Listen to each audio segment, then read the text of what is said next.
हो सकता है कुछ इलेक्ट्रॉनिक मीडिया वालों को अभी भी पता चला होगा कि इस देश में शांति रखते हैं। अमरनाथ की यात्रा पर इतने हमले हुए, इस देश में किसी ने कहीं कंकर तक फेंका नहीं है मित्रों। अमरनाथ की यात्रा पर इतने हमले हुए, इस देश में किसी ने कोई कंकर तक फेंका नहीं है। रघुनाथ जी के मंदिर पर हमला हुआ, इस देश के अंदर किसी का घर नहीं जलाया गया था। अयोध्या में प्रभु राम जी के मंदिर पर हमला हो गया, वाराणसी में हमला हो गया, इस देश में कंकर नहीं गिरा है मित्रों। गुजरात के अंदर अक्षरधाम पर आतंकवादी आए थे मित्रों, गुजरात ने बंद रखा था, लेकिन गुजरात में अक्षरधाम के बाद एक कंकर तक नहीं पड़ा है। लेकिन कुछ लोग हैं इन चीजों को भूल जाना चाहते हैं, सच्चाई को उजागर करने की उनकी हिम्मत नहीं है मित्रों, और इसलिए झूठी बातों को लेकर के हिंदुस्तान की जनता को गुमराह करने में लगे हुए। और इसलिए मैं कहता था मित्रों, इस देश में एक विदेशों के पैसों से पला हुआ एक 5 स्टार एक्टिविस्टों का वर्ग है, जिसकी हर गतिविधि को चौंक करके देख लीजिए। उनका काम यही होता है, कोई भी घटना घटे तो आतंकवादियों को बौद्धिक प्रोटेक्शन के दिए वो मैदान में उतर आते हैं, नई नई मनगढ़ंत स्टोरियां गढ़ाते हैं, नए नए तर्क देते हैं, और आतंकवाद के खिलाफ अगर किसी ने आवाज उठाई, वो जैसे देश का दुश्मन है, कॉम्बिनर है, हिटलर है, न जाने कौन कौन से डिक्शनरी के शब्द हैं उसको निकाल के आते हैं मित्रों। वो डरते हैं जो अपनी छवि के लिए मरते हैं। मैं तो वो इंसान हूं जो हिंदुस्तान की छवि के लिए मरता हूं, मुझे मेरी छवि की परवाह नहीं।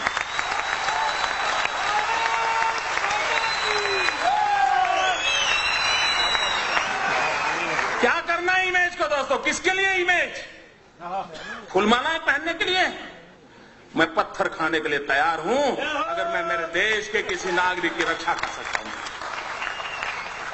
मैं सच्चाई के रास्ते पर जाना चाहता हूं, और मैं प्रधानमंत्री जो कहना चाहता हूं, आप अगर कोटा का कानून नहीं ला सकते हो, इतना तो करो भाई, राज्यों को अधिकार दे दो। आपको पॉलिटिकल कारण होंगे, मेरा पहला प्रदेश होगा, अगर मुझे अधिकार मिल जाए मैं सबसे पहले कानून बनाऊंगा और हिंदुस्तान के देश को बता के दिखा के रखूंगा मित्रों, आतंकवादियों को ऐसे सबक सिखाया जाता है।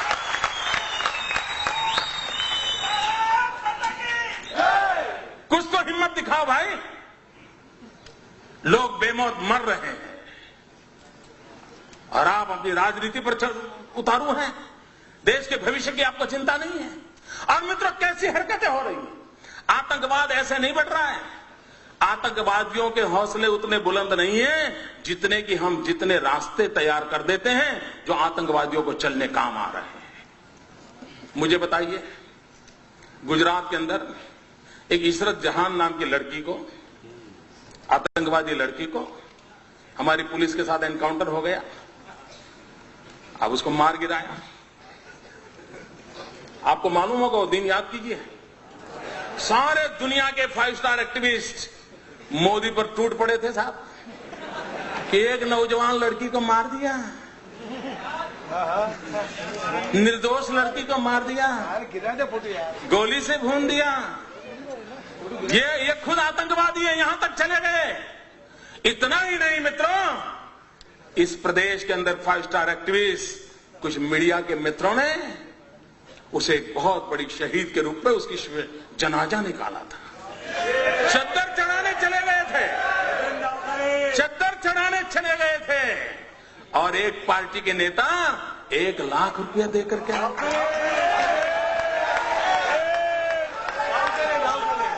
सब किया था, सब कुछ किया था। मैं चुप था, वैसे भी मैं ज्यादा बोलता नहीं था।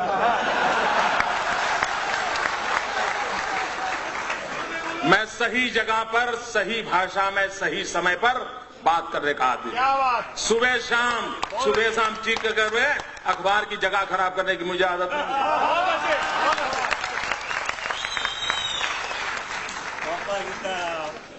दो प्रकार के नेता होते हैं दोस्तों, कुछ नेता हैं जिनको सिद्धि में विश्वास है, कुछ नेता हैं जिनको प्रसिद्धि में विश्वास है।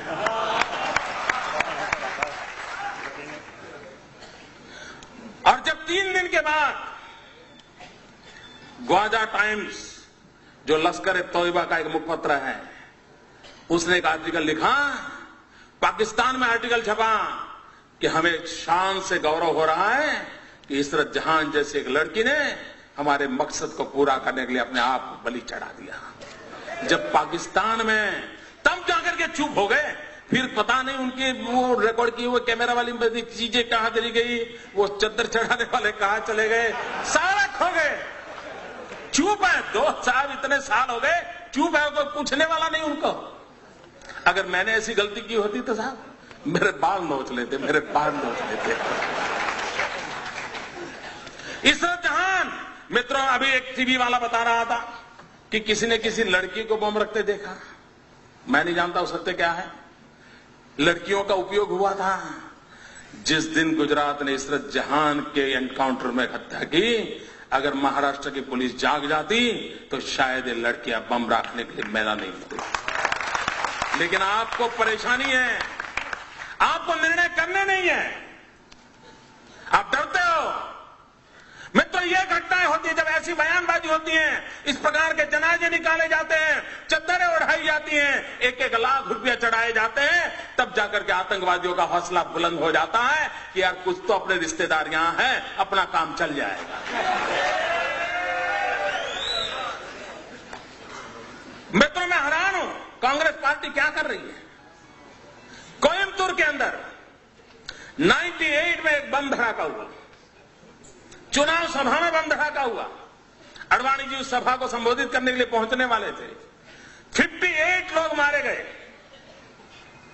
58 लोग मौत के घाट उतार दिए गए, निर्दोष लोग मार दिए गए। वो सारे लोग जेल में हैं। लेकिन आपको जानकर के हैरानी होगी मित्रों, केरल विधानसभा में वहां की सभी पार्टियों ने मिलकर के, वहां 2 पार्टियां प्रमुख हैं, कांग्रेस एंड कम्युनिस्ट, और बाकी उनके गठबंधन के साथी है, सबने सर्वसम्मति से एक प्रस्ताव पास किया कि 98 के केस में जो मुख्य गुनहगार मदनी करके जो जेल में है, उसे जेल में से रिहा कर दिया जाए। क्या सब समाचार देश को क्या संदेश देना चाहते हो आतंकवादियों को। केरल असेंबली ने और होली के दिन स्पेशल सत्र बुलाया था मित्रों, स्पेशल सत्र बुलाया था, और उस सत्र के अंदर प्रस्ताव पारित किया है कि कोयम्बतूर का जो मुख्य गुनहगार है, उस गुनहगार को जेल से बरी कर दिया जाए। क्यों? क्योंकि वो चुनाव में उसको कैंडिडेट बनाना चाहते थे। मित्रों, इससे बड़ा दुर्भाग्य क्या हो सकता है। अभी तमिलनाडु में चुनाव हुए मित्रों, तमिलनाडु में कांग्रेस पार्टी ने जिसके साथ समझौता किया है, उस पार्टी का नाम है तमिल मुस्लिम मुन्नणी कड़गम, तमिल मुस्लिम मुन्नणी कड़गम। मित्रों, सीमी पर जो चार्जशीट है, सीमी पर जो चार्जशीट है, उस चार्जशीट में ये तमिल मुस्लिम मुन्नी कड़गम का नाम है। उसी पार्टी के साथ तमिलनाडु में कांग्रेस पार्टी चुनाव समझौता किया और चुनाव लड़ा। मित्रों, आप आतंकवाद से लड़ सकते हो क्या? क्यों देश को गुमराह कर रहे हो? और मैं देश के बुद्धिजीवियों को कहना चाहता हूं, क्या यह गुनाह नहीं है देश के साथ? क्यों उनका हिसाब नहीं मांगा जाता है? अगर मोदी गुनाह करता है तो आपको अधिकार है, और मैं सामने से कहता हूं अधिकार है, आप मेरी खाल उतार लीजिए।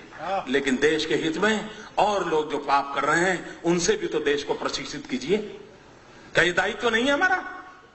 मैं इन कलम के धनियों को कहना चाहता हूं, देश की ये मांग है। मित्रों, अभी आसाम के चुनाव हुए, आसाम के चुनाव के अंदर जिसने आसाम को लहूलुहान कर दिया, वो उल्फा ओपनली कांग्रेस पार्टी को चुनाव जिताने के लिए समर्थन में मैदान में था। उल्फा जो आतंकवादी एक्टिविटी करता है, जो निर्दोषों को मारता है, किडनैप करता है, आप उसको चुनाव के अंदर आपका राजनीतिक फायदा हो रहा है, इसलिए उसका आप किस मुंह से आतंकवाद के खिलाफ लड़ोगे? मित्रों, बिहार में चुनाव हुआ, यूपीए का एक घटक दल उस चुनाव के अंदर एक मेहरबान को लेकर के चुनाव सभाओं में घूमते थे। क्यों घूमते थे? क्योंकि उसका दिखवावा बिन लादेन जैसा था। बिन लादेन जैसा दिखता है, ये बिहार में लोगों को दिखा करके वोट मांगे जाते थे।